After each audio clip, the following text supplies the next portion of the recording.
Hello बच्चों आप सभी का स्वागत है हमारे YouTube चैनल सरल हिंदी पाठशाला में। बच्चों आज की वीडियो में हम सभी स्वर संधि के चौथे भेद यण स्वर संधि के विषय में पढ़ेंगे। ध्यान दीजिए बेटा, ये भी मैंने 3 पार्ट में बांट रखा है, आपको आसान हो जाए जिससे कि समझने में। यण संधि थोड़ा सा अलग है बच्चों। ऊपर जो हमने तीनों संधियां पढ़ी थी, दीर्घ, गुण और वृद्धि, उसमें आ के आगे आ रहा था स्वर कोई तो चेंजेस हो रहे थे, और इसमें ई के आगे आने पर चेंजेस हो रहे हैं। तो ध्यान दीजिए बेटा, यदि ई के आगे कोई भिन्न स्वर आए तो, भिन्न मतलब कोई अलग, ई के अलावा आए तो ई का य बन जाता है। दूसरा पार्ट देख लेते हैं बेटा, यदि उ या उ के आगे कोई भिन्न स्वर आए तो उ का व बन जाता है। थर्ड पार्ट है बेटा, यदि री के आगे कोई भिन्न स्वर आए तो री का र बन जाता है। भिन्न का मतलब समझ में आ गया आप लोगों को कि री के अलावा कोई और स्वर, भिन्न मतलब अलग। चलिए अब एग्जाम्पल देख लेते हैं। पहला एग्जाम्पल है हमारा यदि प्लस अपि। उत्तर क्या आया? यद्यपि। यहाँ पर यदि का ई और अपि का आ दोनों मिलकर बन गए य। ठीक है बेटा, तो क्या बन गया हमारा? यद्यपि। यहाँ क्लियर हो रहा है ना कि यह बना कैसे? यदि का ई लिया और अपि का आ। अगला उदाहरण देखते हैं बेटा, नदी प्लस अर्पण नद्यर्पण। इसमें देखिए, ध्यान दीजिए, नदी का बड़ी ई और अर्पण का आ बन गया य, तो नद्यर्पण। नेक्स्ट उदाहरण है बेटा, इति प्लस आदि इत्यादि।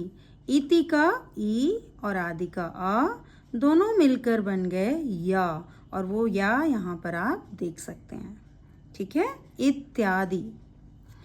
अगला देखते हैं बेटा, सखी प्लस आगमन सख्यागमन।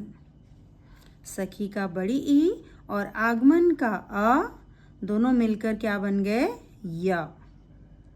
ठीक है बेटा, अब आप लोग एक और उदाहरण देखिए बेटा, उससे थोड़ा और क्लियर होगा कि अभी तक तो आ रहा था, आपने देखा, अब देखिए ऊ आ रहा है, ई के बाद ऊ आ रहा है, तब भी ई का या ही बन रहा है, और ऊ जो है वो या के नीचे आ गया है ना।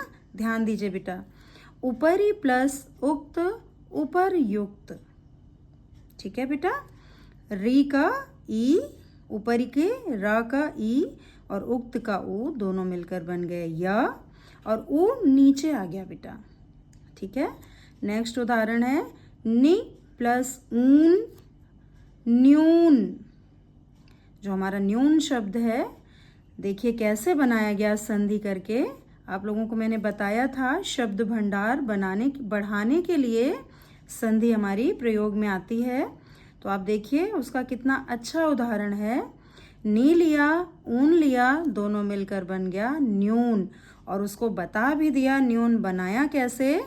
तो नी का छोटी ई और ऊन का बड़ा ऊ, देखिए ई से या बना और बड़ा ऊ नीचे आ गया, तो बन गया यू और ऊपर न्यून। क्लियर है सभी को?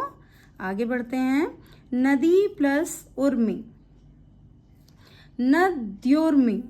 ध्यान दीजिए बेटा, नदी का बड़ी ई और उर्मी का बड़ा ऊ।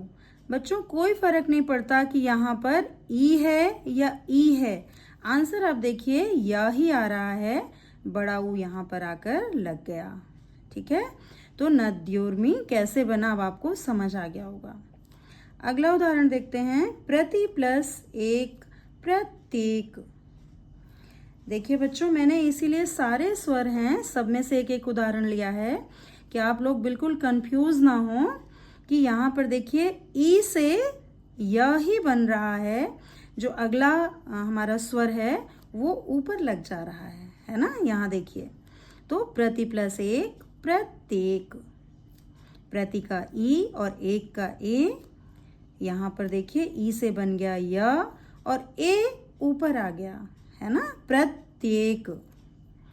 अगला उदाहरण है देवी प्लस ऐश्वर्य, देव्यैश्वर्य। इसका प्रोनाउंसिएशन है देव्यैश्वर्य। यहाँ पर ध्यान दीजिए बेटा, देवी का बड़ी और ऐश्वर्य का ए की डबल मात्रा होती है, मैंने सिखाया था पिछली संधि में आपको। तो ये देखिए ई से य बना और इसकी जो डबल मात्रा है वो ऊपर आ गई। ठीक है बेटा। अब हम देखते हैं स्वच्छ शब्द कैसे संधि करके बना है। सु प्लस अच्छ, देखिए सु प्लस अच्छ स्वच्छ। सु का उ और यहाँ पर अच्छ का अ, उ से बन गया व और व पूरा है तो मतलब ये अ यहाँ पर इसमें मिला हुआ है, इसलिए ये व में मात्रा कोई नहीं लगी क्योंकि ये छोटा आ है। नेक्स्ट उदाहरण है हमारा सु प्लस आगत स्वागत। यहाँ पर भी देखिए सु का उ और आगत का आ, यहाँ पर बन गया व। अब यहाँ व पे आ की मात्रा आ गई बच्चों, क्योंकि यहाँ पर बड़ा आ है। सभी को क्लियर हो रहा होगा?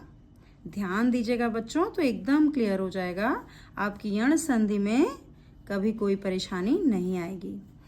अगला उदाहरण देखते हैं वधु प्लस आगमन।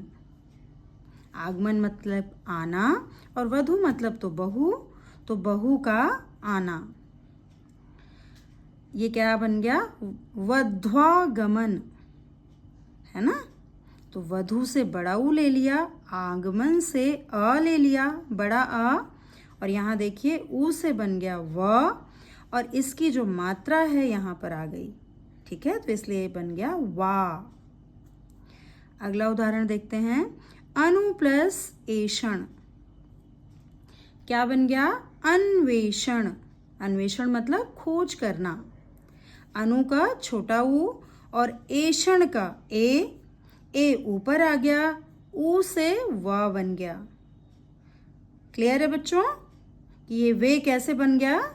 उ से व और ए की एक मात्रा आ गई। क्लियर है सबको? अगला उदाहरण देखते हैं धात्री प्लस अंश। बच्चों धात्री का मतलब होता है पृथ्वी, अंश का तो मतलब पता ही है आपको। तो क्या बन गया उत्तर? धात्रंश। धात्री का अंश, तो धात्री के री से री ले लिया हमने और अंश का अ ले लिया। यहाँ ध्यान दीजिए बच्चों, ये री से र बन गया। ठीक है, और ये जाके त में लग गया, जो त के नीचे री लगी है ना, इसमें नीचे लग गया, तो ये त में र लग गया, तो ये क्या बन गया? त्रिशूल। क्या बन गया बच्चों? त्रिशूल। तो ये देखिए मैंने यहाँ समझा भी दिया है, त और प्लस री दोनों मिलकर बन गए त्र। यहाँ कंफ्यूज मत होइएगा, यहाँ पर त्र कहाँ से आ गया? तो ये जो त है इसके नीचे री लग गई, तो ये री से र बना और यहाँ पे जाकर ये मिल गया। ठीक है बेटा। पितृ प्लस आज्ञा, क्या बन गया? पित्राज्ञा। तो यहाँ पे भी देखिए सेम ऊपर की तरह हो रहा है, त की जो री है उससे र बन गया और आ की मात्रा लग गई। अब देखिए यहाँ पर मैंने समझा भी दिया कि ये त्र कैसे बना है। ठीक है, तो त प्लस री बन गया त्रिशूल और वो यहाँ पे मात्रा लग गई तो बन गया पित्राज्ञा। क्लियर है सबको? एक और उदाहरण ले लेते हैं बच्चों, अंतिम उदाहरण है ये मातृ प्लस इच्छा। मातृच्छा, माता की इच्छा। यहाँ पे भी देखिए ता का जो री है और प्लस इच्छा का ई दोनों मिलकर बन गए त्रि कैसे बने ये मैंने दिखा दिया। ता प्लस री, ये जो ता है ना, ये ता और प्लस री बन के त्र बन रहा है बेटा, त्रिशूल। और ये छोटी की मात्रा यहाँ जाकर लग गई तो बन गया मातृक्षा। ठीक है बेटा, तो ये हमारे सारे उदाहरण कंप्लीट हो गए। मुझे लगता है कि अब आप लोगों को यण संधि में कोई परेशानी नहीं आएगी, सारी परेशानियां दूर हो गई होंगी। तो अब हम अगले वीडियो में मिलते हैं। हमारी जो स्वर संधि है उसका जो अंतिम भेद है उसका नाम है अयादि संधि। ओके बच्चों, धन्यवाद।